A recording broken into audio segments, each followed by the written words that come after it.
Well, another beautiful day here from the Mississippi River is where we're at, and we got one more. This is probably the last tank top weather. I'm not sure. I think it could get warm again in October, but who knows if the days will align. Day headed back into the 80s today, and we're going to keep that warmth around for the first part of the weekend. We're really crossing our fingers for some rain, looking at some hurricane statistics, and also we could see the northern lights. It's going to be very active in the ionosphere. We'll talk about that. So, fans of the northern lights, you have something to be excited about here. Minnesota doesn't get it that often. I think we do more than we really do. You got to get further north, generally boundary waters or Canada or farther north. But occasionally, when we have some big flare-ups, we do have some pretty good opportunities away from the cities, and the farther north you can go, as always, to see that. And we're forecasting a pretty high KP index. This is one of the things we look at in terms of the amount of activity from the solar flares that reach the outer atmosphere of Earth, and that's what creates the reaction that is the northern lights in the ionosphere. And we're expecting some pretty high values you can see in yellow and red over the next few days. So right through the weekend, any night that it's clear, if you can get away from city lights, you have that possibility of seeing the aurora.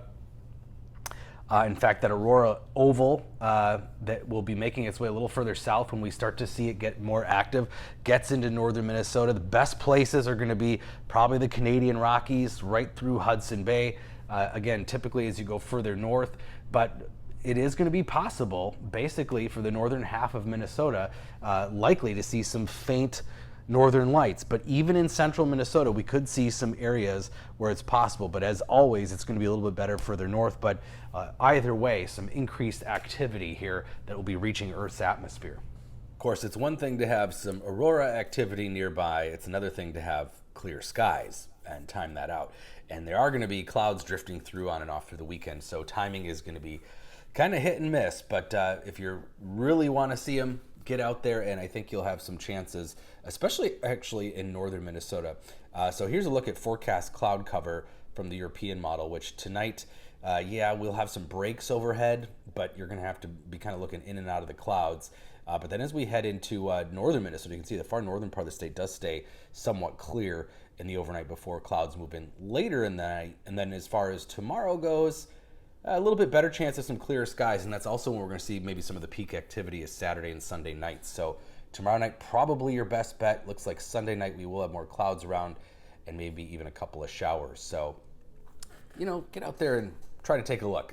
Get away from lights, get farther north, and you'll have a better bet of that. We do have some clouds off to the west trying to drift in, some low clouds, some patches of it here across north central and north central Minnesota, northwestern Wisconsin, some low clouds kind of drifting through. I think we'll burn through that and see sunshine most of the day, but you can see these high clouds off to the west that'll be kind of drifting through on and off. And there are some showers in the northern part of the state this morning, a few of them out there.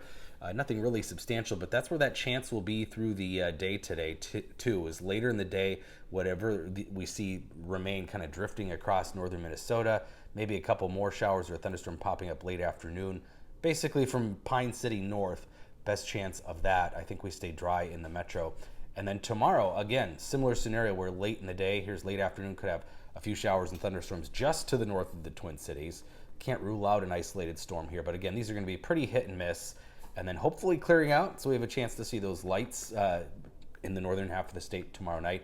And then Sunday night, the chance of some moisture. And then again, late Monday as we start to cool off. So some chances of rain here and there, nothing substantial, though, unfortunately, to really bring in some much needed relief from the rain or the drought that we're seeing here for this month of September.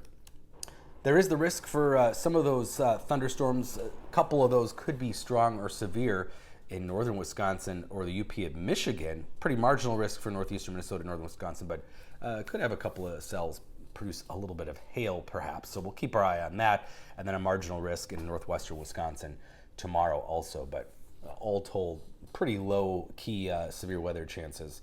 But given the time of year, it is another a little bit of unusual weather along with the warmer temperatures. So back into the 80s today, 90s stretching down into Texas, southern Minnesota here. We're going to see some pretty warm temperatures, looking at highs in the low 80s really across the whole southern part of the state. Cooler in northern Minnesota where they'll have the clouds.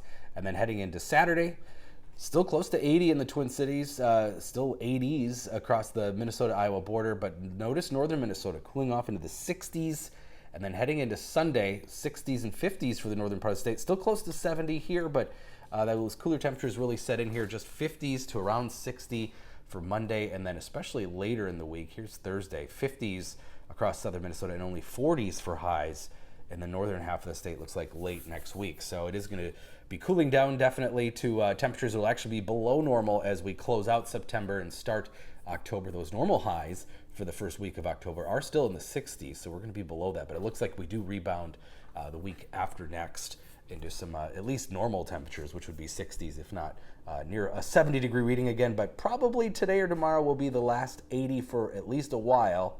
We'll have to see what mid to late October can bring, but it gets hard.